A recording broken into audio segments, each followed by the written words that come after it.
ಸಂಸದ ಪ್ರಜ್ವಲ್ ರೇವಣ್ಣ ಅವರ ಪೆನ್ಡ್ರೈವ್ ಪ್ರಕರಣದ ವಿಚಾರದಲ್ಲಿ ಮಹಿಳೆಯೊಬ್ಬರನ್ನು ಅಪಹರಣ ಮಾಡಿ ಹುಣಸೂರು ತಾಲೂಕಿನ ಗುರುಪುರ ಗ್ರಾಮ ಪಂಚಾಯಿತಿ ವ್ಯಾಪ್ತಿಯ ಕಾಳೇನಹಳ್ಳಿ ಗ್ರಾಮದ ರಾಜ್ ಗೋಪಾಲ್ ಅವರ ತೋಟದ ಮನೆಯಲ್ಲಿ ಇರಿಸಲಾಗಿತ್ತು ಎಂಬ ಖಚಿತ ಮಾಹಿತಿ ಮೇರೆಗೆ ಸಿಇಟಿ ಅಧಿಕಾರಿಗಳು ದಾಳಿ ನಡೆಸಿ ಸಂತ್ರಸ್ತೆ ಮಹಿಳೆಯನ್ನು ರಕ್ಷಣೆ ಮಾಡಿದ್ದಾರೆ. ಎಚ್.ಡಿ. ರೇವಣ್ಣ ಅವರ ಆಪ್ತರಾಗಿರುವ ರಾಜ್ ಗೋಪಾಲ್ ಅವರ 25 ಎಕರೆ ವಿಶಾಲವಾದ ತೋಟದ ಮನೆಯಲ್ಲಿ ಸಂತ್ರಸ್ತೆ ಮಹಿಳೆಯನ್ನು ಇರಿಸಲಾಗಿತ್ತು. ಇನ್ನು ತೋಟದ ಮನೆಯಲ್ಲಿ ಕುರಿ, ಕೋಳಿ, ಮೇಕೆ, ಹಸು ಸಾಗಾಣಿಕೆ ಮಾಡುತ್ತಿದ್ದು ಸಂತ್ರಸ್ತೆಯನ್ನು ತೋಟದ ಮನೆಯಲ್ಲಿ ಇರಿಸಲಾಗಿತ್ತು. ತೋಟದಲ್ಲಿ ಕೆಲಸ ಮಾಡುವವರು ಹಾಗೂ ಅಕ್ಕಪಕ್ಕದ ಜಮೀನಿನ ಜನರು ಹೇಳುವ ಪ್ರಕಾರ ಸಂತ್ರಸ್ತೆ ಮಹಿಳೆ 3 ದಿನಗಳ ಕಾಲ ತೋಟದ ಮನೆಯಲ್ಲಿ ಇದ್ದರು ಎಂಬ ಮಾಹಿತಿ ಲಭ್ಯವಾಗಿದೆ. ನಾನು ನೋಡಿದ್ದೆ ಒಂದೇ ದಿನ ಮಾತಾಡಿಸ್ತಿ ಯಾವರಕ್ಕ ನೀನು ಅಂತ ಕೇಳಿದೆ. ಕೇಳಿದಾಗ ನಾನು ಸ್ವಲ್ಪ ಸಂಘದಲ್ಲಿ ಜಾಸ್ತಿ ಸಾಲದವ್ರಿಗೆ ಯಾಕೆ 1.5 ಲಕ್ಷ ದುಡ್ಡು ಕೊಡ್ಬೇಕು ನಾನು ಅಂತ ಅಂದ್ಲು. ಅಷ್ಟು ಕೊಡ್ಬೇಕಾ ಅನ್ನೋಕ ಬಿಡೋಕೆ ಏನೋ ನಿಮ್ಮ ಕಷ್ಟ ಏನಿದ್ದು ಮಾಡ್ಕೊಳವ, ಸಾಕೋರು ಕೊಡೋದು ನಾನು ಕೊಡ್ತೀನಿ ಸಂಬಳ ಅಂತ ನಾನು ಸುಮ್ಮನೆ ಅವ್ರಿಗೆ ಕಂಡಾಗ ಸರ್ ಇದು ಯಾತಿಗೆ ಇಸ್ಕೊಂಡಿದ್ದು ಸರ್ ಕಟ್ಬೇಕು, ಒಂದು 5 ರೂಪಾಯಿ ಬಚ್ಚ ಕೊಟ್ಕೊಂಡು ಕಳಿಸ್ಬಿಡಿ ಸರ್ ಅದು. ಅವರು ನಿಮ್ಗೆ ಯಾಕೋ ನೀನು ಮಾಡೋದು ನಿನ್ನ ಕೆಲಸ ಅಂದ್ಬಿಟ್ಟು. ನೀವು ನೋಡಿದ್ಮೇಲೆ ಆ ಮಹಿಳೆ ಎಷ್ಟು ದಿವಸ ಇದ್ರಿ ಇಲ್ಲಿ? ಸರ್ ಅವಳು ನೋಡಿದ ನಾಳೆಗೆ ನೈಟೇ ಪೊಲೀಸರು ಬಂದ್ಬಿಟ್ರು. 11:11ವರೆಗೆ ಇಲ್ಲ ನೈಟು ಬಂದ್ಬಿಟ್ರು ಪೊಲೀಸರು. ಪೊಲೀಸರು ಬಂದ್ರೆ ಇಲ್ಲೇ ಇದ್ರಾ? ಇಲ್ಲೇ ಇದ್ರು, ಫುಲ್ ನೈಟ್ ಎಲ್ಲ ಇಲ್ಲೇ ಇದ್ರು. ಬೆಳಿಗ್ಗೆ ಎಲ್ಲ ಇಬ್ಬರು ಮಾಮೂಲಿ ಇವರವ್ರಲ್ಲ ಅವ್ರು ಇದ್ರು ಸರ್. ಈಗ ರಾಜಗೋಪಾಲ್ ಅವರು ಆ ಮಹಿಳೆ ಬಗ್ಗೆ ನಿಮ್ಗೇನು ಹೇಳಿಲ್ಲ?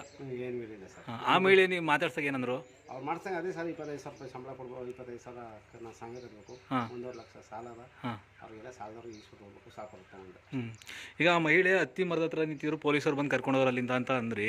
ಪೊಲೀಸರು ಕರ್ಕೊಂಡಿಲ್ಲ ಅಲ್ಲಿ. ಅಲ್ಲಿ ನಾನು ನೋಡ್ಕೊ ಬಂದು ಹೇಳ್ದದಕ್ಕೆ ನನಗೆ ರಿಪೀಟ್ ನನಗೆ ಹೊಡೆಕ್ಕೆ ಹೋಗ್ಬಿಟ್ರು. ಈಗ ನೀವು ಅಲ್ಲಿ ನೋಡಿದಾಗ ಏನು ಮಾಡ್ತಿದ್ರ ಮಹಿಳೆ? ಆ ಮಹಿಳೆ ಅಲ್ಲಿ ನಿಂತಿದ್ದೆ ಸರ್. ಅಲ್ಲಿ ನಿಂತಿದ್ದಾಗ ಇಲ್ಲಿ ಬಂದು ಇಲ್ಲಿ ಹೇಳ್ಕೊಂಡು ನಮ್ಮ ಸಾಕರಿಗೆ ಹೇಳಿದ್ವಿ. ಸಾಕರಿಗೆ ಹೇಳ್ಬಿಟ್ಟು ಇವರು ಪೊಲೀಸರು ಹಾಕಿ ಓಡಾಡ್ತಿರಲಿಲ್ಲ, ಅವಾಗ ಗಾಬರಿ ಇಟ್ಕೊಂಡು ಹೊಂಟೋಗ. ಅಲ್ಲಿಂದಾನೆ ಹೊಂಟೋಗ್ಬಿಟ್ಟಿದ್ರ ಮಹಿಳೆ? ಎಸ್ಕೇಪ್ ಆಗ್ಬಿಟ್ಟಲ್ಲ. ಇವು ಇರೋದು ಪೊಲೀಸರೆಲ್ಲ ಹೇಳೋದು ನೀನೇ ಖತರ್ನಾಕ್ ನನ್ನ ಮಗ, ನೀನೇ ಮಾಡೋದು, ನೀನೇ ಅವನ್ನ ಅವಸಿರೋದು ಅಂತ ಹೇಳಿ ನಮಗೆಲ್ಲ ದೂರ ಮಾಡ್ತಿದ್ದೆ. ಈಗ ಏನು ಕೇಳಿಲ್ಲ ಸರ್. ಹೊಡೆದ್ರ? ಎಷ್ಟೇಟ್ ಹೊಡೆದ್ರು? ಸುಮಾರು 15. ಏನಕ್ಕೆ ಹೊಡೆದ್ರು? ಅದೇ ಸರ್ ಹಿಂಗೆ ನೀನೇ ಇದ್ರಲ್ಲಿ ನಿಮಗೆಲ್ಲ ಗೊತ್ತು ಅಂತ. ನಿಮಗೆಲ್ಲ ಗೊತ್ತು. ಈಗ ನಮ್ಮ ಲೆಕ್ಕಾಚಾರ ಏನೋ ಗೊತ್ತಾ ಸರ್, ಇವ್ರು ಕರ್ಕೊಂಬಂದು ಇಡ್ಸ್ಕೊಂಡಿದ್ದು ಇವ್ರು ಸಾಕೋದು, ಇವ್ರು ಕರ್ಕೊಂಡ್ಬಂದು ಇಡ್ಸ್ಕೊಳ್ಳೋದಕ್ಕೆ ಇವ್ರು ಪೊಲೀಸರು ಇವ್ರು ಕೇಳಬೇಕು ಹೊತ್ತು ನಮ್ಗೆ ಕೇಳಕ್ಕೆ ಹಾಕಿಲ್ಲ. ಯಾಕೆ ಹಾಕಿಲ್ಲ ಅಂದ್ರೆ ನಮ್ಗೆ ಇವರು ನಾವ್ಯಾಕೆ ಅವ್ರನ್ನೆಲ್ಲ ವಿಚಾರಿಸ್ಕೊಳಕ್ಕೆ ಹೇಳಿ. ಈಗ ನಾವು ಇವ್ರನ್ನೆಲ್ಲ ಯಾಕೆ ವಿಚಾರಿಸ್ಕೊಳಕ್ಕೆ ಹೋಗೋ, ನಾವು ಯಾರನ್ನೂ ವಿಚಾರಿಸಂಗಿಲ್ಲ ಅಂತ. ಈಗ ರಾಜಗೋಪಾಲ್ ಅವರು ನೀವು ಮಹಿಳೆ ಬಗ್ಗೆ ಕಳಿಸ್ಬಿಡಿ ಅಂದಾಗ ಅವ್ರು ಏನಂದ್ರು ನಿಮಗೆ? ಅವರು ಆಯ್ತು ಬಿಡಿ ಸರ್ ಅಂದರು ಅಷ್ಟೇ. ಅವ್ರು ಏನು ಕಳಿಸ್ತಿಲ್ಲ ಯಾರಂತ ನಾವು ಅವ್ರಿಗೆ ಗೊತ್ತು ಸರ್, ನಮಗೇನು ಗೊತ್ತು ಸರ್. ಅವ್ರ ಬಗ್ಗೆ ನಿಮ್ಗೇನು ಹೇಳಿಲ್ಲ ಅವರು? ಹೇಳಿಲ್ಲ ಸರ್, ಗೊತ್ತಿಲ್ಲ ಸುಮ್ಮನೆ ಯಾಕೆ ಹೇಳೋದು. ಅಲ್ಲಿಗೆ ನೀವು ಅವ್ರನ್ನ ಮಹಿಳೆನ ದುಡ್ಡು ಕೊಟ್ಟು ಕಳಿಸ್ಬಿಡಿ ಅಂದಾಗ ಅವ್ರು ನಿಮ್ಗೆ ಏನು ಹೇಳಿದ್ರು? ಒಂದೆರಡು ಜನ ಕೆಲಸ ಮಾಡ್ಕೊಯ್ತಾರ ಬಿಡಿಯೋದು ಅಷ್ಟೇ. ಹಿಂಗೆ ಅಂತ ಗೊತ್ತಿಲ್ಲ ಸರ್. ಇಲ್ಲೇನಾರು ಹೊಡೆದ್ರ ಅವ್ರಿಗೆ? ಯಾರು ಹೊಡೆದಿಲ್ಲ ಸರ್, ಯಾರು ಹೊಡೆದಿಲ್ಲ. ಅವಳಿಗೆ ಏನು ಶಿಕ್ಷೆ ಕೊಟ್ಟಿಲ್ಲ, ಯಾರೂ ಕೊಟ್ಟಿಲ್ಲ.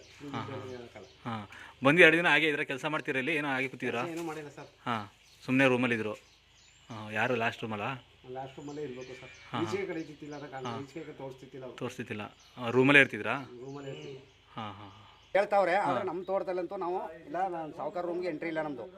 ನಮ್ಮ ರೂಮ್ ಏನೋ ನಾವೇನೋ, ಕೆಲಸ ಏನೋ ನಾವೇನೋ. ಈಗ ಅವರು ಒಂದು ದೊಡ್ಡ ವ್ಯಕ್ತಿ, ಅವರು ಅವ್ರ ಜೊತೆಗೆ ಯಾರ್ಯಾರು ಬರ್ತಾರ, ಯಾರು ಕೂತ್ ಮಾತಾಡ್ತಾರೆ. ನಾವು ಅದರಲ್ಲಿ ನಾವು ನಮ್ಮ ಕೆಲಸ ಏನದ ಅದು ಮಾಡಬೇಕು. ಅವ್ರ ಜೊತೆಗೆ ನಾವು ಕೂತ್ಕೊಳ್ಳೋ ಅಂತ ಇದ್ರಲ್ಲಿ ಕ್ಯಾರೆಕ್ಟರ್ ಇದ್ದಾವ. ಎಷ್ಟು ಫ್ಯಾಮಿಲಿ ಇದ್ದಾರೆ ಇಲ್ಲಿ ಕೆಲಸ ಮಾಡ್ತಾರೆ? 2 ಫ್ಯಾಮಿಲಿ. ಮೇಲ್ಗಡೆ ಒಂದು ಫ್ಯಾಮಿಲಿ, ಕೆಳಗಡೆ ಒಂದು ಫ್ಯಾಮಿಲಿ. ಈಗ ನಿನ್ನೆ ಪೊಲೀಸರು ಬಂದಲ್ಲ, ಅವ್ರು ನಿಮ್ಗೆ ಏನು ಕೇಳಿದ್ರು? ನಮ್ಮನ್ನು ಕೇಳಿದ್ರು, ಅಮ್ಮ ಬಂದಿದ್ಲ ಏನ ಅಂತ ಕೇಳಿದ್ರು. ಯಾವ ಅಮ್ಮನೂ ಇಲ್ಲ, ಅಮ್ಮನ ಯಾರನ್ನೂ ನೋಡಿಲ್ಲ ನಾವು. ಅದೇನೋ ಓನರ್ ಉಂಟು, ನೀವು ಉಂಟು ಅಂತ ಹೇಳಿದ್ರು. ನಾನು ನೋಡಿ ಆ ಅಮ್ಮ ಹಿಂದ್ಗಡೆ ಮನೆಯವ್ರು ಕುರಿ ಹೊಡ್ಕೊಂಡು ಬಂದ್ರಲ್ಲ, ಆ ಅಕ್ಕ ಇನ್ನೊಬ್ರು. ನಾನು ಇಲ್ಲಿ ಅಕ್ಕಂಗೆ ಮಾತಾಡಿಸ್ದೆ ನಾನೇ, ಅಕ್ಕ ಎಲ್ಲಿಯವರು ಅಂತ. ನಾವು H.D. ಕೋಟೆಯವ್ರು ಕಣಪ್ಪ ಅಂತ. ಹೌದಾ, ಆಗ ನಿಮ್ಮ ಯಜಮಾನ್ರು ಅಂತ ಕೇಳಿದೆ, ನೀವು ಒಬ್ಬರೇ ಇದ್ರಲ್ಲ ಅಂದ್ಬಿಟ್ಟು. ನಮ್ಮ ಯಜಮಾನ್ರು ಬರ್ತಾರೆ, ಬೇರೆ ತೋಡ್ತಲ್ಲ ಅವರು ಅಂತ ಆ ಅಕ್ಕ ಹೇಳಿದ್ದು ನಿಜ. ಆ ಅಕ್ಕ ಮಾತಾಡಿದ್ದು ನಿಜ. ನಾನೇ ಮಾತಾಡ್ಸಿದ್ದೆ, ಅವ್ರು ಮಾತಾಡ್ಸಿದ್ದಲ್ಲ, ನಾನೇ ಮಾತಾಡ್ಸಿದ್ದೆ.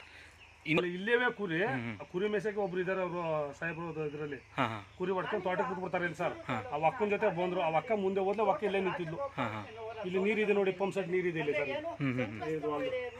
ಆಗ ನಾನು ಕೇಳಿದ ಅಕ್ಕನಿಗೆ ಏನು ಹೇಳಿದ್ರು? ಆ ಅಕ್ಕ ಅಪ್ಪ H.D. ಕೋಟೆಯವರು. ಇನ್ನೊಂದಿನ ಮನೆ ತಗೋ ಮಾತಾಡ್ಸ್ದೆ ನಾನೇ. ಆ ಅಕ್ಕ ಮಾತಾಡ್ಸಿಲ್ಲ, ನಾನೇ ಮಾತಾಡ್ಸಿದ್ದು. ಅಕ್ಕ ಊಟ ಮಾಡಿದ, ಹ್ಞೂ ಕಣಪ್ಪ ಆಯ್ತು. ಎಷ್ಟು ದಿನ ಇದ್ರಿ ಇಲ್ಲಿ ಅವರು? ಇವತ್ತು ಸರ್ ಅವತ್ತು ಹೇಳ್ದಲ್ಲ ಸರ್ ಸೀಟ್ ದಿನ ನನಗೆ ಅವತ್ತು 3 ದಿನ ಅಂತ ಕಾಣ್ತದೆ. 3 ದಿನ. ಮಾತಾಡಿ 3 ದಿನನೂ ಇಲ್ಲೇ ಇದ್ರು. ಏನೇನು ಕೆಲಸ ಮಾಡ್ತಿದ್ರು ಅವ್ರು ಇಲ್ಲಿ ನೋಡಿದ್ರಾ? ಕೆಲಸ ಮಾಡಿದ್ ನೋಡಿಲ್ಲ ಸರ್. ಇಲ್ಲಿ ಸಿಕ್ಕಿರಲ್ಲ ಅಷ್ಟ ಒಕ್ಕನ ಜೊತೆ ಬಂದ್ರು ಮೇಲೆ ತೋಟಕ್ಕೆ ಅದ್ಬಿಟ್ಟು ಅಲ್ಲಿ ನೋಡಿದ್ರು. ಕೆಲಸ ಮಾಡೋದು ನೋಡಿಲ್ಲ. ಕೆಲಸ ಮಾಡೋದು ನೋಡಿಲ್ಲ. ನೋಡಿ. ಈಗ ನೀವು ರಾಜಗೋಪಾಲ್ ಅವರು ನಿಮ್ಮ ಹತ್ರ ತುಂಬಾ ಚೆನ್ನಾಗಿದ್ದಾರೆ, ತುಂಬಾ ಆಪ್ತರು ಅಂತ ಹೇಳಿದ್ರಿ. ಅವ್ರೇನಾದ್ರು ಇದ್ರ ಬಗ್ಗೆ ನಿಮ್ಗೆ ಹೇಳಿದ್ರಾ? ಸಾಕು ಗೊತ್ತಿಲ್ಲ ಸರ್. ನಾವ್ರೇನೋ ಅಡಿಗೆ ಮಾಡಕ್ ಕರ್ಕೊಂಡ್ಬಂದು ಬಿಟ್ಕೊಡೋರು ಅಂತ ನಾನು ತಿಳ್ಕೊಂಡಿದ್ದು. ಅಡಿಗೆ ಮಾಡಕ್ ಬೇಕಲ್ಲ ಇವ್ರಿಗೆ, ಒಬ್ರು ಇರ್ತಾರಲ್ಲ ಅಡಿಗೆ ಮಾಡಕ್ ಬಂದಿರ್ತಾರೆ. ರೋಡ್ ಗಿಡಲ್ಲಿ ಹೋಗಿರ್ಬೋದು ಗೊತ್ತು. ಇಲ್ಲಿಗೆಲ್ಲ ಬಂದಿರ್ ನಾನು ಬರ್ತಾ ಇರ್ತೀನಲ್ಲ ಇಲ್ಲಿಗೆ. ಪ್ರತಿದಿನ ಬರ್ತೀರಾ? ಬರ್ತೀನಿ, ಹೋಯ್ತೀನಿ ಈಗ ಬಂದಿಲ್ವಾ? ನಾವು ಡೈಲಿ ಬರೋದೇ. ಬಂದು ಇವ್ರ ಮಕ್ಕ ನೋಡಿ ಹೋಯ್ತೀನಿ. ಈಗ ಮೊನ್ನೆ ಸಂತ್ರಸ್ತ ಮಹಿಳೆನೆ ಅಂತ ನಿಮ್ಗೆ ಹೆಂಗ್ ಗೊತ್ತಾಯ್ತು? ಈ ನೆನ್ನೆ ಪೊಲೀಸರು ಎಲ್ಲ ಬಂದು ಹಿಂಗಾದ್ಮೇಲೆ ಹೇಳಿದ್ ಹುಡುಕ್ತಾವ್ರು ಯಾರು ಹೆಂಗ್ಸಿಗೆ ಅಂತ. ಆಗ ಗೊತ್ತಾಗಿದಾರ. ಅಮ್ಮನ ಜೊತೆ ನಾನು ಮಾತಾಡಿದ್ದೀನಿ ಅಂದ್ರೆ ನಮ್ಮ 3 ಹುಡುಗರಿಗೆ ನಾನು ನೋಡಿದ್ದೀನಿ, ನಾನೇ ಮಾತಾಡ್ತೀನಿ. ಯಾವ ಊರು ಅಂತೂ ಕೇಳಿದ್ದೀನಿ. HD ಕೋಟೆ ಅಂತ ಅಮ್ಮ ಹೇಳವಳೆ. ಮನೆ ತಗೊಂಡಾಗ ನಾನೇ ಮಾತಾಡ್ತೀನಿ. ನಾನೇ ನೋಡಿನ ಮರ ಅಂತ ಹೇಳಿದ್ದೀನಿ. ಕೇಳಿಬೇಕಾರೆ ನಮ್ಮ 3 ನಾನು ಹೇಳಿದ್ದು. ಪೊಲೀಸರು ಇಲ್ಲಿ ತೋಟಕ್ಕೆ ಬಂದಾಗ ನೀವು ಬಂದಿರ ಇಲ್ಲಿಗೆ? ಬಂದೆ ಸರ್. ಯಾಕೆ ಬಂದವ್ರು ನನ್ಗೆ ಗೊತ್ತಿಲ್ವಲ್ಲ. ಏನು ಬಂದವ್ರು ನಮ್ಗೆ ಗೊತ್ತಿಲ್ವಲ್ಲ. ಬೆಳಿಗ್ಗೆ ಒಂದು 9 ಇಲ್ಲಿ ಇದ್ವಲ್ಲ. ಆಗ ಗೊತ್ತಾಗಿದೆ ಯಾರಿಗೂ ಹುಡುಕ್ತಾವ್ರೆ ಅಂತ. ಆಗ ಸಾಹೇಬ್ರು ಮತ್ತೆ ಇನ್ನಾರು ಪೊಲೀಸರು ಕಲರ್ ಬಟ್ಟೆಲ್ಲಿ ಇದ್ರು. ಅವ್ರ ಮನೆಯವರು ಸ್ಕೂಟರ್ ಏರಿ ಮೇಲೆ ಹೋದ್ರು. ನಾನು ಅಲ್ಲೇ ನಿಂತಿದ್ದು. ನಿಮ್ನೇನು ಮಾತಾಡ್ಸ್ಲಿಲ್ವಾ? ನನಗೇನು ಹೇಳಿಲ್ಲ ಸರ್. ಪೊಲೀಸರು ನಿಮ್ಗೆ ಏನಾರು ಕೇಳಿದ್ರೆ ಏನಕ್ಕೆ ಬಂದಿದ್ದೀರಾ, ಏನು ಯಾರು? ನಾವು ಪಿಜಾಕ್ಕೆ ಬಂದಿದ್ವಲ್ಲ, ಕುಡಿಯೋ ನೀರು ಅಂತಾರಲ್ಲ ಇಟ್ಟಿದ್ವಿ. ಆ ಹುಸೇನ್ ಫೋನ್ ಮಾಡ್ಕೊಂಡು ಇಲ್ಲಿ ಬಂದಿದ್ದು. ಬಡಿ ತಗೋಬೇಕಾಯ್ತು. ಅವ್ರಿಗೆ ಅಳಕ್ಕೆ ಹೋಗಕ್ಕೆ ಬಿಟ್ಟಿಲ್ಲ. ಇಲ್ಲೇ ರಪ್ಪ ಅಲ್ಲೇ ನಿಂತ್ಕೊಂಡು ಏರಿ ಮೇಲೆ. ನಮ್ಗೇನು ಗೊತ್ತಿಲ್ವ ಇವಮ್ಮ ಯಾರು ಎಂತ ಅಂತ ನಮ್ಗೆ ನೋಡೋದಿಲ್ವ.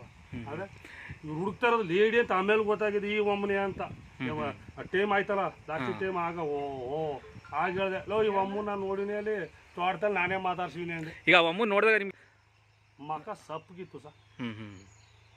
ಮಕ ಕಲಿ ಇತ್ತಿಲ್ಲ. ನಾನು ಹೇಳಿದೆ ಇವಮ್ಮ ಯಾಕೆ ಸಪ್ಪಗಿರೋದು? ನೀವು ಸಂತ್ರಸ್ತೆ ಮಹಿಳೆನ 2 ಬಾರಿ ಮಾತಾಡ್ಸಿದ್ದೀರಾ. 2 ಬಾರಿ ಮಾತಾಡಿದಾಗಲೂ ಕೂಡ ಸಪ್ಕಿರೋದು ಕಾಣ್ತಾವ್ರಿ ಸರ್. ಇಲ್ಲಿ ಮಾತಾಡ್ತಾ ಸುಮಾರಾಗಿದ್ರು, ಅಲ್ಲಿ ಮಾತಾಡಿದ್ರೆ ಮಕ್ಕ ಸಪ್ಪಗಿತ್ತು. ಹಿಂಗೆ ಮಾಮೂಲಿ ಯಾವ ಮಕ್ಕದಲ್ಲೆಲ್ಲ ಒಕ್ಕಂಗೆಲ್ಲ ಬಂಗು ಉಂಟಲ್ಲ. ನೋಡಿದೆ ಯಾರೋ ಕೆಲಸವ್ರು ಬಂದವ್ರು ಬಡು ಎಲ್ಲ ಜೀವನ ಅವ್ರು